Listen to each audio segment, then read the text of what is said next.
When the news first broke, a lot of people vilified her. It was reported that she wanted to get rid of what many would describe as a bundle of joy.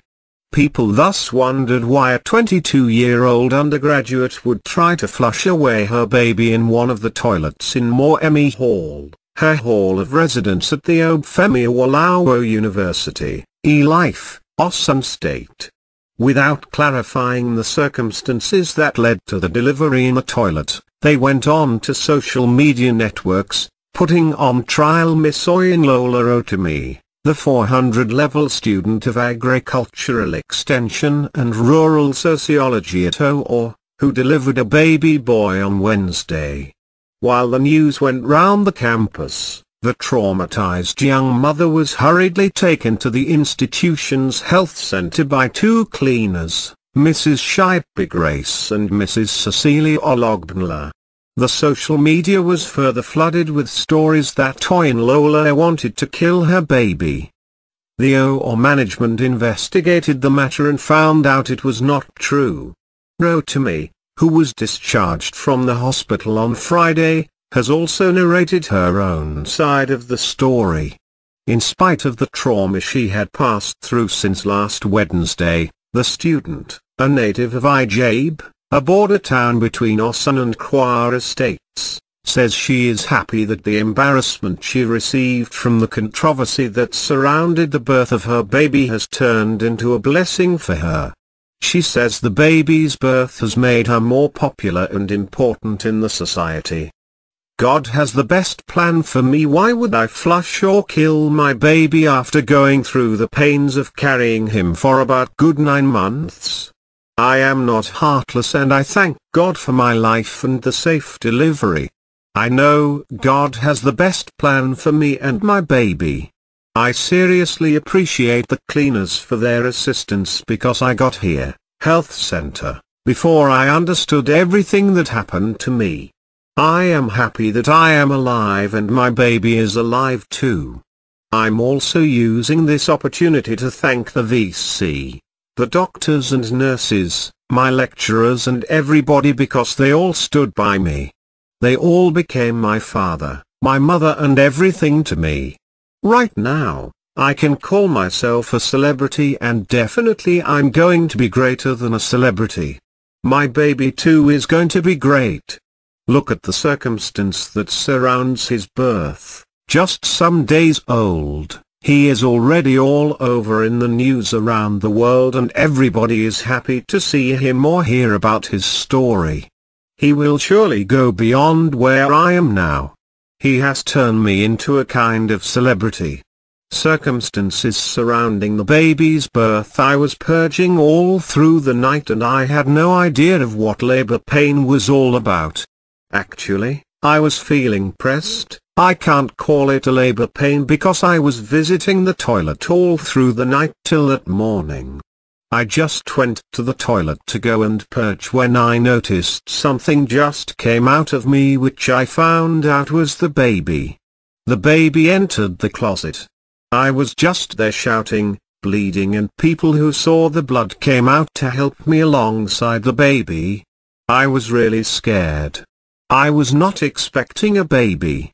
I went to the toilet, but seeing a baby was terrifying because I was not expecting him or her to come out yet. It is absolutely not true that I took to my heels when people came to help me. It happened in Moremi Hall toilet, and the toilet is a public one where everybody takes their bath, fetch water and clean up. So, some people were around fetching water, having their bath as usual, while I was in the toilet planning to defecate. My friend called the cleaner for help because she was an elderly woman. I was very scared and people around too couldn't help because we are all young female students. The cleaner later helped to carry the baby out and brought it to the health center along with me. Her plan for the baby: I will continue to keep him more handsome, healthier and nurture him to attain greater height in life.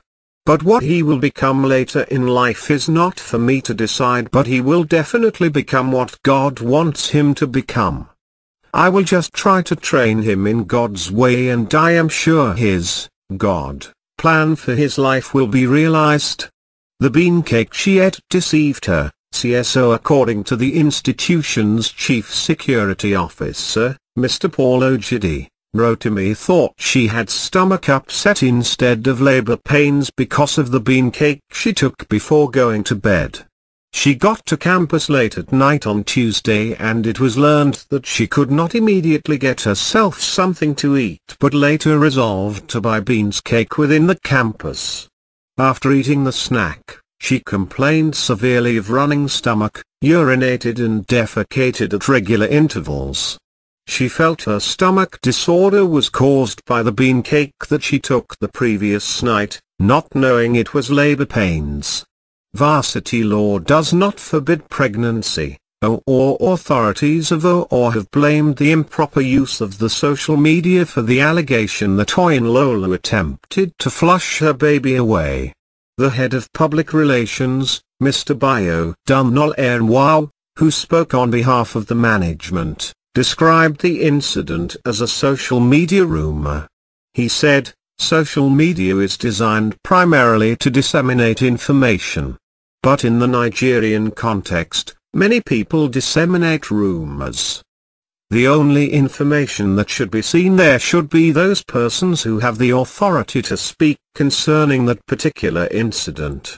The only truth in the social media episode is that a bouncing baby boy was delivered in the toilet of the female hostel in our university. Other tales on the social media were totally incorrect. Students should not encourage rumor-mongering because of the image of the person involved. They have to be careful not to make rumor the news." He explained that it was legal for the student to have delivered the baby in the school, stating that universities are institutions for adults. It is not a crime for a student to be pregnant. There is no law or decree that states that a student should be punished, an adult for that matter, for getting pregnant. And there is no law in this university that states that an undergraduate cannot become pregnant, he added. "My friend didn't plan to kill her baby," wrote Imi's friend, Oluwayemazi Satope, who was in room 103, Block B of Moremi Hall, together with the undergraduate mother, the night before the incident, said Oyinlola was willing to have the baby. She explained that there was no attempt by them to kill the boy. She added, "The truth of the matter is that we don't know how to go about it when we saw the baby. It was our first time and we didn't want to make a mistake. I had to call Mama Cleaner to assist us.